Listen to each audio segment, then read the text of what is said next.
Let's take a look at belief pattern number 3. Successful business owners believe their outside environment is a reflection of their mindset and emotional health.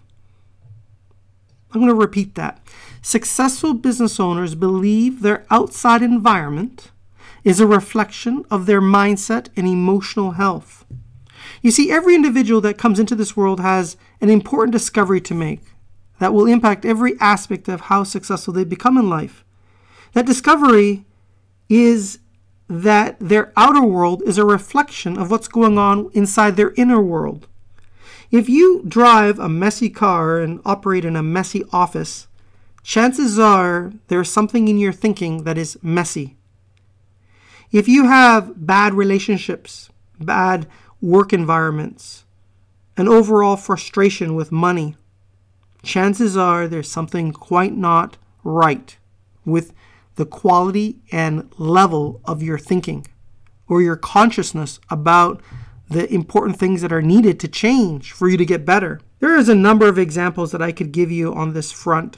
You see, if you take two children who are born in the same family and experience many of the same inputs, and they evolve and they develop and they grow older, one might go on to be a titan in business, and the other might become a run-of-the-mill crook who ends up in jail.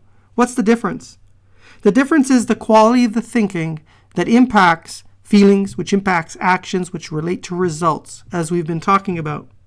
So therefore, it's really incredibly important that you manage your mindset and your emotional health. You have to be reflective and think about what's going on inside your mind. And that's the only way that you can clean up and get rid of the virus code that might be bringing you down. Does this make sense? I hope it does. I really do. This is an important lesson that I have learned, and I'm presenting to you because I want you to take some of the shortcuts that are available in life by listening to content like this. The beliefs that you hold to be true about who you are and what you deserve has everything to do with what you get in life. I want you to always remember that. Your inner game has everything to do with your outer game. The outer world is always a reflection of what you're thinking and hold to be true. Now let's take a look at these unsuccessful business owners. These unsuccessful business owners are mystified by the success of others and have no idea why they live the life of pain that they do. They wonder why they have debt, are sick, have poor relationships. They feel they have been unlucky and are unworthy of success that they hope for. Whenever they get close to getting out of the hole they created, they find some way to sabotage it and return back to the misery that they're accustomed to. I'm sure you have seen the expression that misery loves company, or another one is birds of a feather flock together or soar together. There's a lot of truth in that.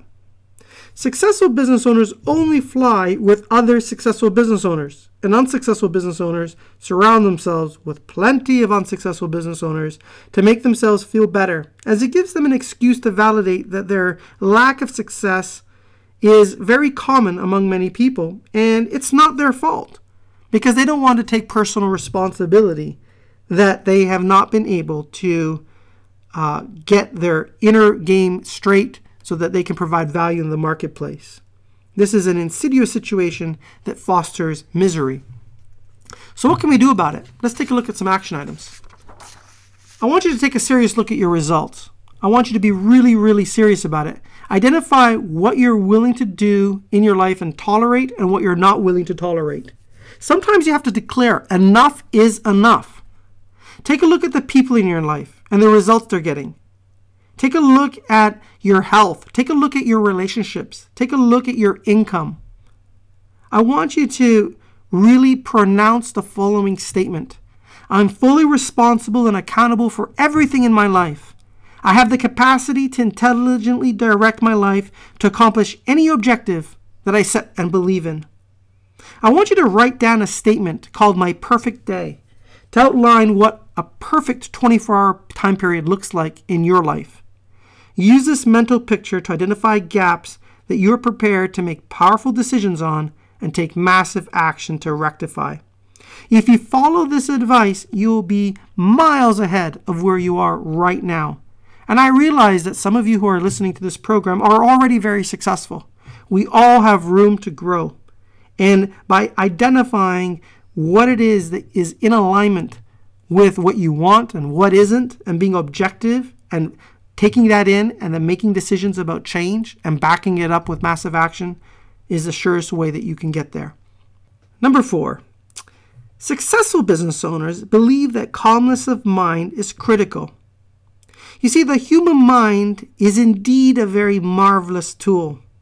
The mind can process thousands of thoughts very quickly, and in times of stress, these thoughts rush the mind all at once and create a cloud that stifles the mind because it becomes overwhelmed. When the mind is stifled, quantum leaps of thought cannot occur. James Allen once said that calmness of mind is one of the most critical factors that we need to maintain in our life. This is known as one of the secrets for men and women who have accomplished great things in their life. They understand that unless one has a calm mind, it's impossible to obtain the very best creative results from both their conscious and subconscious mind. Now, when we take a look at unsuccessful business owners, right, these characters over here, these unsuccessful business owners become so engulfed in the mental chatter that overcomes their mind that they become paralyzed with thought that leads to frustration, fear, worry, and overall anxiety in the most serious of cases. And what happens next? They get physically ill, and that leads to more problems. Calmness of mind might return, but it occurs not through volitional will. It's very important to realize, you see, one of the big differences between successful and unsuccessful people is their ability to impact their thinking based on their will. So the question is, how do you actually go about eliminating this chatter that's in your mind so that you can move forward? I want you to follow the following suggested action steps. The first thing is you have to realize that you have to be able to fully relax the mind so that it can function and help you reach the goals that you've set in much the same way that a magnet is able to attract metal to it. So calmness of mind refers to eliminating all the chatter that can be accomplished through following the following sequences of activities. So first of all, I want you to find a place where you can be all alone and feel comfortable. This place can be anywhere, but should also include a special place in your home. The reason for this is it makes it easy for you to go there when you need some time to clear your mind. The place you select should be a designated place that is free from mess, work-related items, general clutter. I want you to utilize pictures of music to set a calm environment and one that is serene. I want you to sit erect without lying down and begin to breathe deeply. In and out. Become conscious of how your diaphragm moves rhythmically. Go ahead and do that now with me. Let's breathe in together.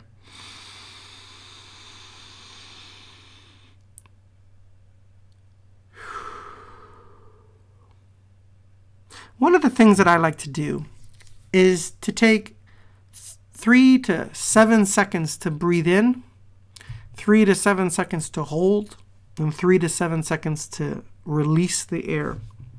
And if you try this process and you do it 3 or 4 times, you'll notice that you'll be able to reduce your heart rate. You'll be able to oxygenate your mind and your body. And you will literally feel more relaxed and open to new ideas as you start to think about the challenges and objectives that you have for yourself. I want you to close your eyes when you do this process. I want you to begin to relax the muscles of your body, beginning with your feet, moving up through your legs, your midsection, your arms, your neck, your head. I want you to breathe deeply and continue to suggest to yourself that you're relaxed and that you're reaching ever increased levels of relaxation. As you fully relax your mind and your body, I want you to focus on a blue sky with no clouds. I want you to clear your mind. As your mind begins to wander and new thoughts emerge, eliminate them and focus on that blue sky. Do this process for 5 minutes, focusing on nothing else but a beautiful blue sky. As you move toward clearing your mind, your purpose in this exercise should just be to exist without any additional thought. Now that you have cleared your mind, I want you to recite your purpose statement that you have memorized. If you don't have a purpose statement, that's probably something you ought to put together. A purpose statement is important. It centers you. It gives you directions. It brings you up when you feel down. It keeps you on target. Now I want you to review your current strategy that you have designed to reach your purpose. I want you to review the goals and the tactics that you've put together to reach your strategy. And I want you to review any challenges you're seeking an answer from. And your mighty subconscious mind is going to respond. Be open to the ideas that your subconscious mind provides to you. You see, if you do this process regularly, you will uncover new ideas and be able to do so at will. When these new ideas come, it's great to have an audio recorder close to you so that you can record all of these audio thoughts. Because in this state of mind, you're likely to forget many great ideas when you finish your meditation session. Now, I can just imagine that there's somebody listening to this recording thinking that this is just a bunch of new age garbage, for lack of a better word. I want to speak to you at this moment. I want you to realize that I'm not at all advocating that through the process of meditation, you can simply close your eyes and all your problems will go away, and that you will become rich and wealthy and powerful and have happy customers. I'm not suggesting that at all.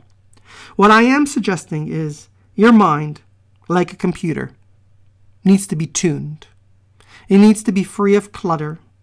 It needs to have the full processor available to compute answers to challenges. And if your mind is filled up and clogged up with a variety of thoughts, feelings, and emotions that take away from those resources, your computer on your shoulders is not going to work very well. So what I want you to do, if you are the skeptical person listening to this recording, is try out what I'm suggesting. Try it out for 30 days. Give it a shot each day with the full intent of relaxing your mind, and as you do so, contemplating your purpose, your strategy, your goals, your tactics, your time frames, and see if you can encourage creative thought process. I've done this for the last 15 years, and I can tell you that it works.